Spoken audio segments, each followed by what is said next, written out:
Fala pessoal, então hoje a gente vai dar continuidade às nossas videoaulas e hoje o intuito da aula basicamente é conhecer o comando furação, né? O comando furação serve para fazer furos, né?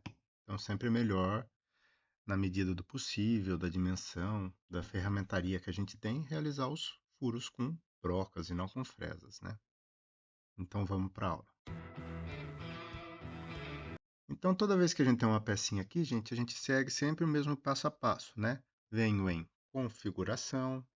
De configuração, eu vou selecionar os eixos que eu quero trabalhar, onde meu eixo Z é na vertical e o X na horizontal. Se o X estiver invertido, eu só clicar aqui em inverter eixo, ele fica na posição correta. Basicamente, a gente sempre deixa 1 milímetro nas laterais e um superior. Vou dar um OK, estou com o meu bloco pronto. Primeira operação, sempre faceamento. Faceamento, basicamente, vamos lá, selecionamos a ferramenta de faceamento, que é a nossa fresa aqui, ó, de 60, e dou um selecionar. Lembra lá, faceamento não preciso selecionar a geometria, os planos de trabalho já estão pré-configurados e normalmente é feito em um passe só, dependendo da altura do meu bloco. Como é 1 milímetro, dá para cortar tudo de uma vez. Dou um OK e é gerada a minha operação. Então, todo o meu bloco que estava lá, eu já cortei a primeira etapa e já deixei vendo o contorno da minha peça, certo? Então, segunda operação, a gente vai fazer uma cavidade 2D para a parte interna aqui. Ó. O que a gente tem que tomar cuidado? Com o raio. Se eu pego aqui, o meu raio é de 22,5, a maior ferramenta que eu posso utilizar para fazer esse raio é de 45. Calhou de ser da mesma largura, mas a gente vai usar uma ferramenta menor, né? É melhor.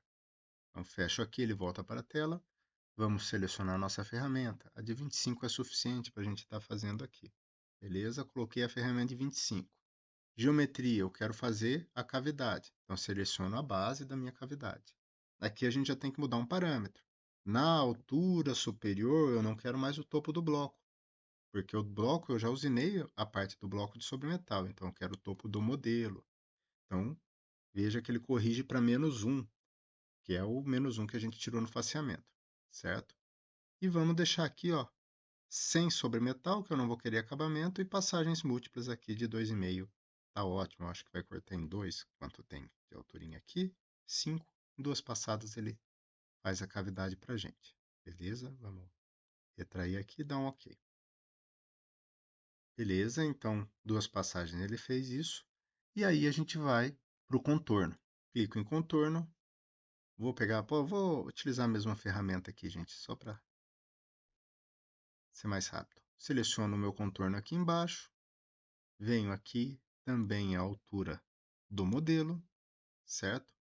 E aí a gente pega aqui, ó, passagens múltiplas. Eu vou falar que ele penetra 1 milímetro por passo, certo? E dou um OK aqui. Vou levantar para aparecer o OK, dou um OK. Então fiz o meu contorno. Beleza, cheguei na etapa que é a parte da matéria nova hoje. Então o comando furação serve para fazer furo. E aí, qual que é a grande vantagem? Né? Toda vez que a gente tem um furo, a broca é a ferramenta específica para furação. É melhor fazer com broca do que com uma fresa. Então, se eu tenho um furo aqui e a dimensão dele é de 10 de diâmetro, é comum a gente ter broca de 10. A gente foge e faz utilizar o comando circular, a usinagem de cavidade para fazer furo, quando eu tenho furos de dimensões muito altas, nas quais ou eu não tenho a broca, ou a broca é uma ferramenta muito cara para ser adquisitada e tudo mais. Então, para fazer furo normal, é furação. Uma vez clicado em furação, ele abre a telinha para a gente. Beleza? Vou vir selecionar aqui na NGM9. Eu já estou com uma broca de 10 cadastrada, certo? Mas se vocês quiserem ver, ó, toda vez que a gente abre para cadastrar uma ferramenta, eu tenho as ferramentas de fresagem, criação de furo. Seria aqui, ó, uma broquinha desse tipo aqui. Mas a gente já tem cadastrado, eu vou usar cadastrada. Então, uma broca de 10 milímetros e vou dar um selecionar. Reparem bem que muda um pouquinho a cara.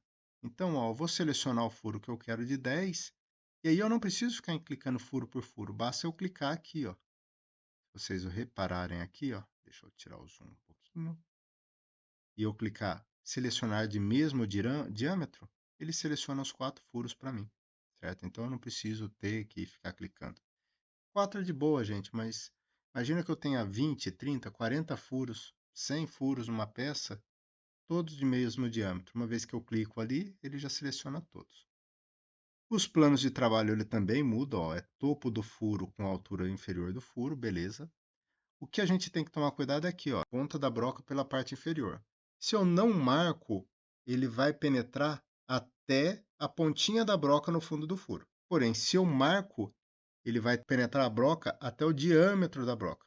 Então, quer dizer, para fazer um furo passante, eu tenho que marcar para ele passar a ponta para o lado de fora, né? Passes são dados pelos tipos de operação de furação. Então, eu tenho perfuração, recuo rápido, praticamente entro e saio.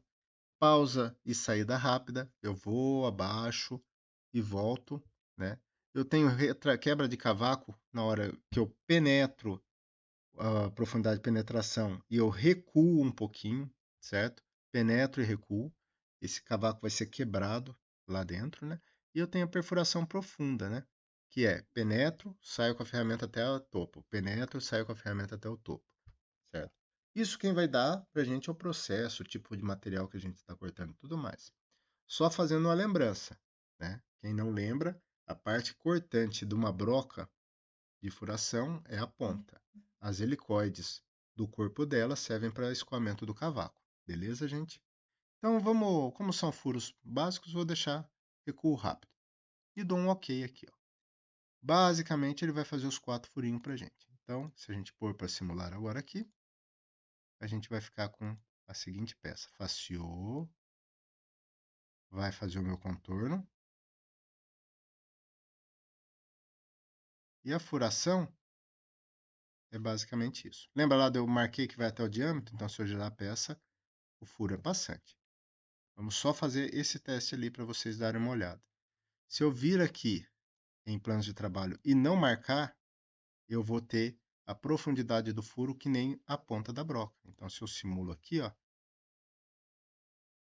eu ficaria como se o meu furo não fosse passante, porque a profundidade total está na pontinha da broca. Beleza?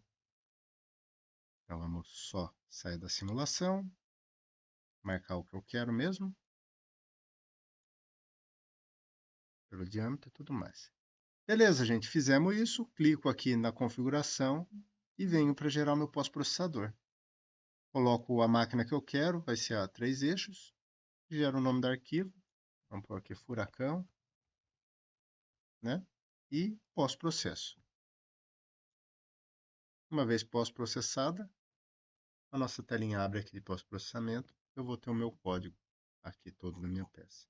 Essa pecinha bem básica ficou em poucas, 852 linhas. Beleza, gente? Era isso que a gente tinha para ver hoje, certo? Nos vemos na próxima videoaula aí. Até mais.